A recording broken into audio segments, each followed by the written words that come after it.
Hello everyone. It is September 1st today, 2024. That means opening day of deer season in Region 3. We've got an open archery season for the first 9 days of September.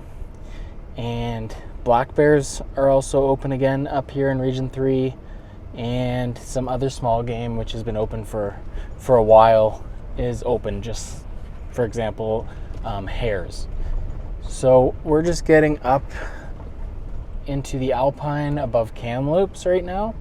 The plan for today, we're gonna put out a salt lick, and the reason I'm doing that is because I really want a bull moose tag in this unit. There's lots of moose. The draw odds aren't impossible like they are in other units around Kamloops. So I'm just gonna start prepping now and get salt licks out before they get banned because of CWD. We're also going to check some trail cameras that I have set up in this unit. And then once we get to last light, going to see if we can find some snowshoe hares. There was tons of them when I was up here in May looking for bears all over the roads.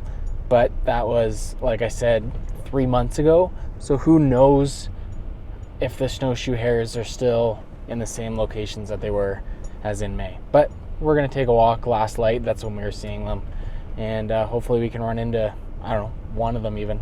So yeah, we're just pulling up to where we're gonna go and pull that camera and put the salt lick out. So let's get after it.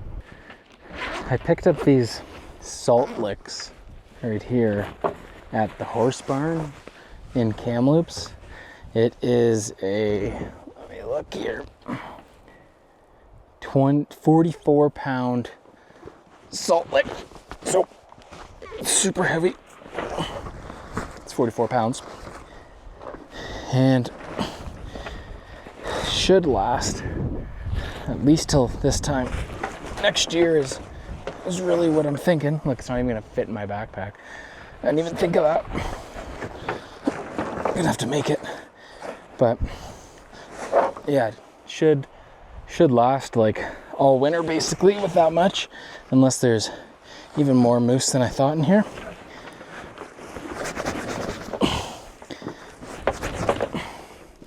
There we go, takes up the whole thing. That's gonna be heavy on the back, but it's all good.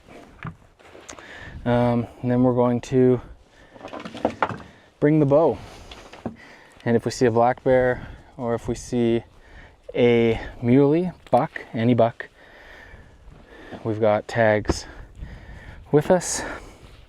We'll try to put a stock on, but I have my doubts. It's September 1st and it's still, I think it was 35 degrees in Kamloops today, so it's pretty warm. But if I didn't bring my bow, I'd see like a 180-inch buck at 7 yards. Now that I have my bow, pretty much guaranteed to see nothing. All right, let's get this on our backs. It's gonna about a kilometer walk into where I want to put the block. We'll put a camera on it. Then on the way out, we're gonna swing by another camera and check it. 50 pounds I now have in this Badlands Super Day pack. It actually feels pretty good for such a little small day pack.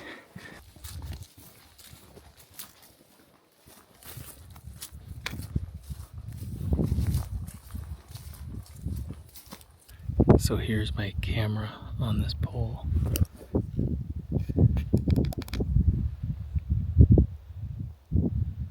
Last time I was in here, there was 3 bucks in the middle of this cut, but that was 3 months ago. So probably means nothing today. The exact spot that I wanted to set up my trail cam, there's another dude's trail cam in the spot. So let's see if I can point it out. His trail cam's right on this tree right here. I just put my trail cam right here with my block right in front of it. That guy's gonna get some good photos with my help because of this block. And you know what the craziest part about this is I didn't have the desire to steal his camera.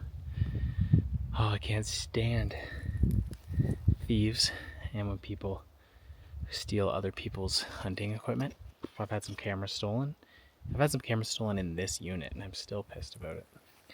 But that's a good dude. He walked past one of my cameras right on the road. You couldn't even miss it. The one that we're going to go get right now. To get in here, didn't steal mine. So you know what? I'm not going to steal his, and I wouldn't anyways. Yeah, this should be a good setup right here, just because of the high amount of traffic that you're going to get coming through here. And I really want to pull this moose tag. I really want this as an October moose tag. All right, let's go grab that other camera and then meet you at the truck and let's go through the photos that we find.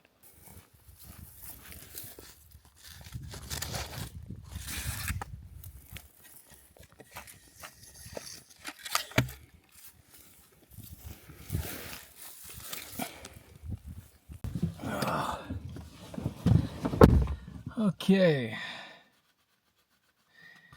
let's look at these trail camera photos. What ended up happening was I got so many photos on that camera that it just kept crashing on my phone, and that's why I couldn't open it in the field there. But I've gotten home since then and cracked open the photos and separated the ones that had animals in them to the other 6,000 that were just of the leaves blowing. So let's take a look. We'll start with this black bear here. Got him coming in. We're just going to rip through this pretty quick. So that's pretty nice size black bear. There's quite a few black bears on cam right in that June period, which makes sense. That's kind of the rut. We got one moose coming through. Some more black bears, a nice 4-point muley, more bears. This cool dude saw my camera, gave me the heck yeah symbol. This muley again, which is looking a little bit bigger. And another one, nice 4 points. We got this dude coming through again, and that's really all we got. Okay, got the second camera. Let's see what's on this one. Hopefully this one works. Okay, my wife is 19 weeks pregnant today, so I just got that photo in, but she'd probably be pissed if I put that on here. Okay, camera number 1. All right, so I will upload the photos as we see them here. Is that a whitetail? It'll be crazy if it's a whitetail. Let me see. That is a whitetail, and the whitetails are everywhere nowadays. I never thought there'd be whitetails up here. All right, 4 black bears. Big black bear at 8:57 in the morning. And then 2 black bears. Looks like a sow and a boar. That's good. These black bears are big boys. All around the June 10th mark. Some random pickup truck. We didn't get any photos past June 11th. So that's super annoying. Oh, I'm having such bad luck today. I don't know why that, unless nothing walked by, but that, I have a hard time believing that. Okay, anyways, let's go and see if we can find some hares. We've got a whole family of grouse here. Some of those are still pretty small. They're all kind of pretty small still. All ruffed grouse? Yeah, they're all little baby ruffed grouse. Or maybe they're just females. Get out of the way, guys. There you go. Get up in the tree. There you go. There you go. Good job. Get up in the tree. There you go.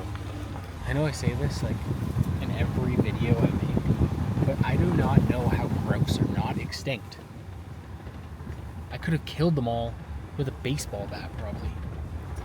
Or maybe more realistically, with like a slingshot. Like, I don't know how cats, like lynx and bobcats and cougars don't just walk up these roads and just feast all night. But anyways, 10 more days and you can start shooting them. Those ones looked a little bit small to shoot. Alright, we're just getting to where I'm gonna hunt some rabbit / hares. I saw a few actually as I drove in, because I already drove in this road, but I've always seen them here at last light, which we're getting into right now. So I'm just gonna walk this road with my shotgun and see if I can get a rabbit or two. They hang out in this long grass all throughout here. I think I see one in the middle of the road down there. One sec.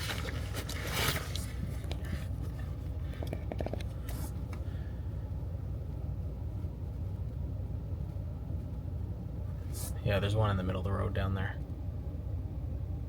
But it's in the middle of the road. How am I going to get it? Alright, before I get out, I'm just glassing and I can see 3. Let me just check. Yeah, I can see 3 of them on the road right now. I don't know why this little section of road always holds so many rabbits, but problem is they're in the middle. Oh, there's 1, 2, 3, 4. Yeah, 3. There's 3. So I don't know why this one little section of road holds so many rabbits.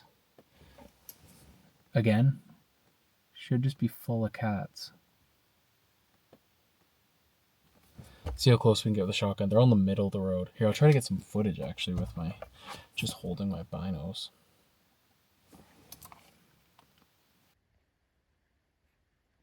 Okay, that little brown thing is one of them.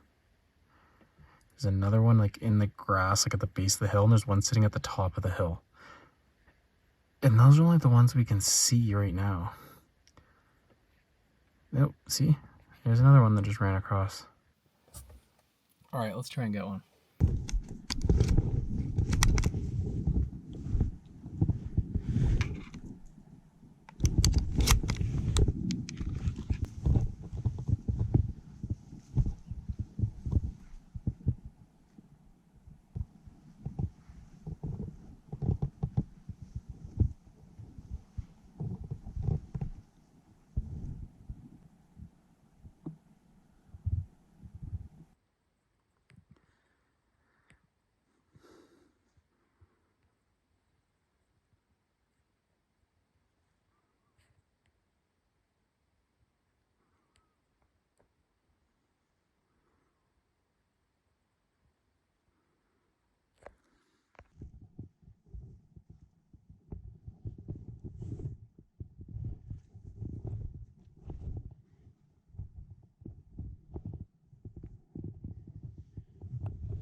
Okay, I'm not sure how much of that you saw, but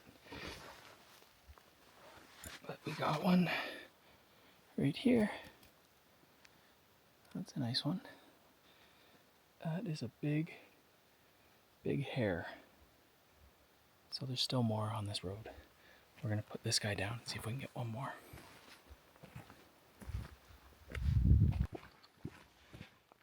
All right, I ended up walking to the end of the road.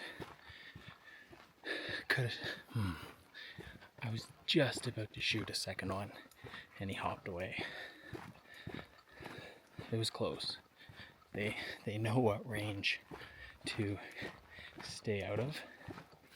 This one that I was able to kill, I got within range because I did this huge long stalk through the bush like you would for like a black bear, and I did it on this hare.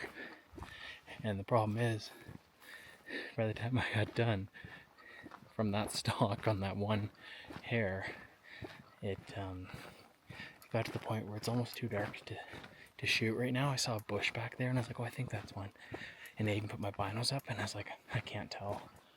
And if you can't tell, then you should definitely stop hunting, even though it's only 27 minutes past sunset right now. And I shot mine at like 14 minutes past sunset. Pretty cool though. They're all back. Look at this.